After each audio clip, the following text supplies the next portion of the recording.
everybody, my name is Olivia Gudaniec and you're watching Olivia Connects. Thanks for being here. Thank you for inviting me. Hi, Chef Julian Pantzer here from the Chef Upstairs Vaughan. I've been bringing heart and soul to every kitchen I worked in for the last 15 years in Toronto. If you guys are new to the channel, hit that subscribe button because I post weekly interviews with industry professionals. And if you guys do tune in every week, thank you so much for watching. I will keep bringing the best of the best. Today we are at the Chef Upstairs.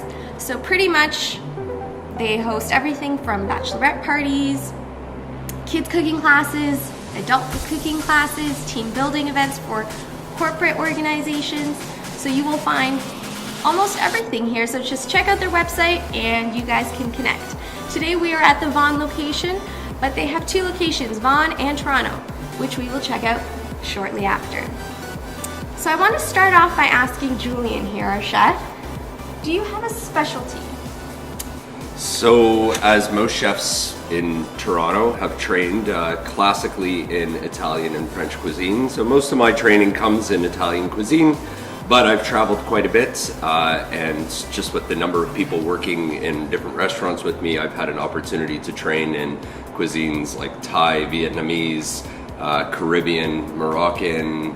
So I'd say I'm pretty well-rounded. I think you have to be in this business, right? Yeah, and look, if you're going to eat pasta and pizza day in, day out, you're going to get bored. So variety. It's nice to spread your wings in this industry. And now I get to teach not just other cooks how to do it, but just everyday people. Absolutely.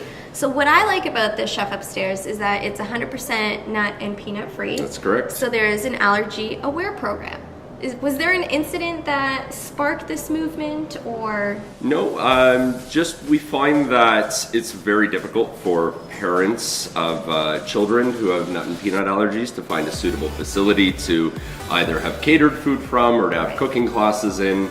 We do run into slight roadblocks because of that. Like when making Thai food, we can't do crumbled peanuts on pad Thai. Right, but that was my next question. Like, does it? But it offers us a challenge to find substitutes. Yeah, and you guys are busy for a reason, right? Yeah, I guess. Yeah, it's great. So congratulations on all the success. Thank you very much. Do you find that there's a lot of pressure to not only be the best at your job, but then also to have to entertain, like for parties? Well, I mean, the best. You gotta put on a persona. Yeah, and that's the same. I'd say most chefs wouldn't want my job. After years of working in the industry, I feel you become a little bit jaded. So a question I often get in my industry from our guests is the whole Gordon Ramsay style chef, is that for real? Like, are people actually verbally tormented in the kitchen? I would say 50-50.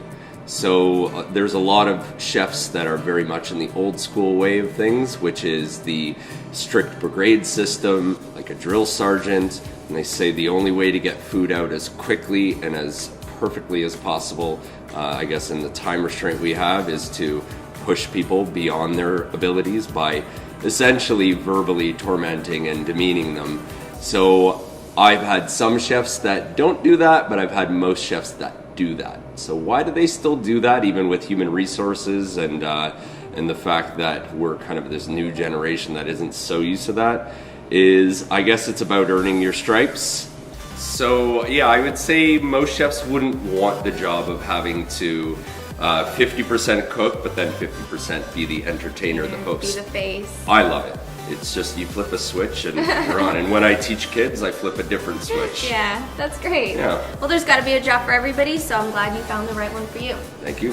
And I want to ask, if there was another job you could do, what do you think you'd be doing and why? Well, before I got into the culinary industry, I was a touring musician. I was in bands, I was writing music. I ran a recording studio, which failed horribly. But I guess a touring musician.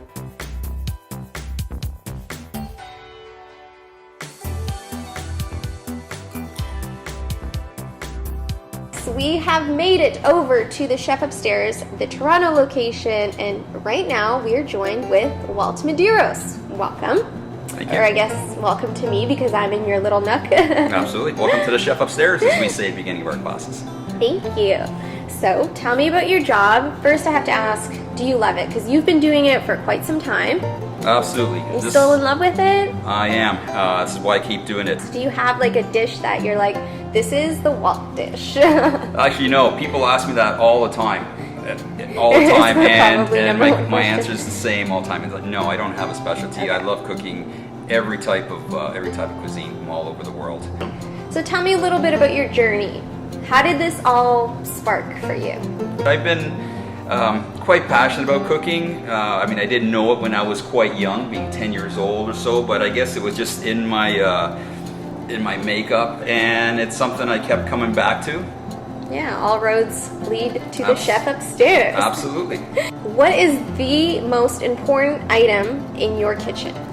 In the kitchen, it's very important. Where you know, we have all these different utensils. We have tongs and we have spatulas and such, and 100 other gadgets. But really, at the end of the day, it's your hands that really drive those tools. Alrighty, so now we are going to learn how to properly chop an onion. All right, this is something that people are quite fascinated with and are quite happy once they learn how to do this. Yeah. So, take one end off, go down the top. So we're just gonna get rid of our peel here. All right, onion. I have half an onion. I keep the root end on because I don't want for it to come apart. Sharp knife, hand on top, come in one end. And you're not going all the way to the end. Exactly. Okay. Very close to the root, but not all the way to the end. Very important how you hold your knife as well. Come down. Again, sharp knife. If you don't have a sharp knife, that is not going to happen. Invest in at one. all. Okay? Very sharp knife.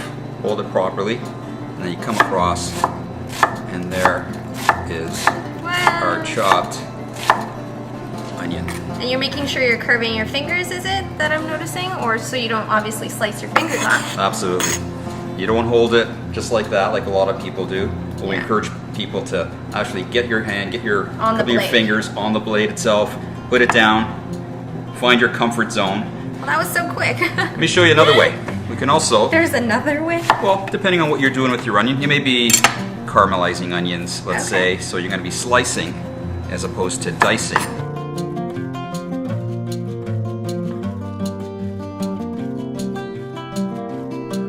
And there is... Wow, it looks so beautiful. Right? Yeah, good job. Wow. It's all about practice. The more you do it, the better you will get at it. Well, thank you, Walt. And before I let you go, if there was another job you could do, what would it be and why? I always want to be a rock star. And I think that today's rock stars are in the kitchen as well, because everyone's into cooking, so... And this is a pretty tasty passion to have, if you know what I mean. Absolutely. Well, thank you, Walt. Thank you. Thanks, guys, for watching, and let's tune in for our next chef. Hi everyone, my name is Elise. I've been cooking professionally for 8 years, and I've been cooking here at the Chef Upstairs for 2.5 years. Should I expect every chef to have his or her hair tied back into a ponytail? Like, are there specific rules, or is it based off whoever's running the show here? Well, it does depend on who's running the show, but there is a few things that are expected in almost every single kitchen. Your hair needs to be tied back, and usually you're wearing a hat or a hairnet over top. Your chef whites, your apron, everything needs to be super clean, pristine. And I actually even worked at a place where we had the big tall white hats. Yeah. But every day we had to like starch them with the spray, like back in the day starch, and then iron them so that they would stay like perfectly straight. And if they weren't perfectly straight and white, Good to know. Good to know. All right, so now you're going to, I guess, show us how to do these steaks properly. yes. So let's see what you can inform us about. Okay, well, first off, when you're cooking any meat, chicken, steak, whatever, you always want to bring it up to room temperature, just so that it's not cold going into a hot pan or a hot oven. It's already kind of part of the way there. But obviously you don't want to leave it out for like hours. Yeah, perfect. Okay, so one thing, we're gonna kind of get Salt Bae on this, if you know what Salt Bae is. I'm sure everyone does. So he is doing something right. Just The elbow thingy is a little weird, but It gets people to remember it. right? Yeah. Okay, so one thing is you do want to get height when you're seasoning anything. Really? Because the more height you have, the better the surface area is. And the bigger the mess. It is a little messy. It does get a little messy. Yeah. Because if you grab the salt and you start trying to sprinkle it down here, it's really going to clump up on you.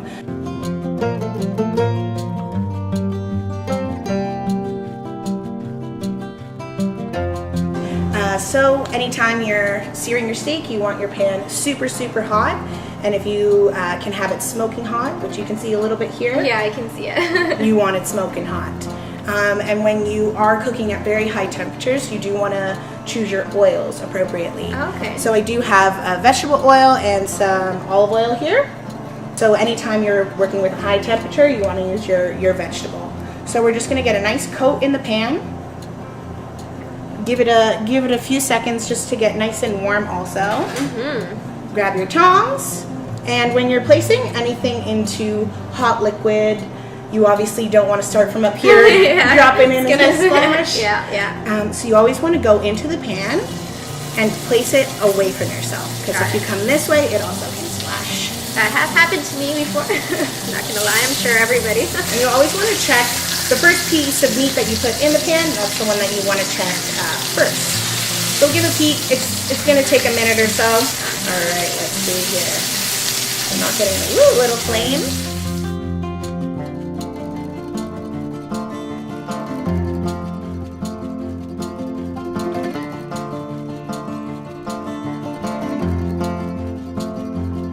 And before I let you go, Elise, if there was another job you could be doing other than cooking for us, what would it be and why? You know what? I've always loved gardening, and I think that would be something that I would love, love, love to do. Wonderful. Thank you so much, Elise. Thanks, guys, for joining us at the Chef Upstairs. If you guys learned something new, please hit that like button, subscribe, and if you have any questions for our chefs, comment below, and I'll try to get them to the appropriate people. Thanks, guys. Bye.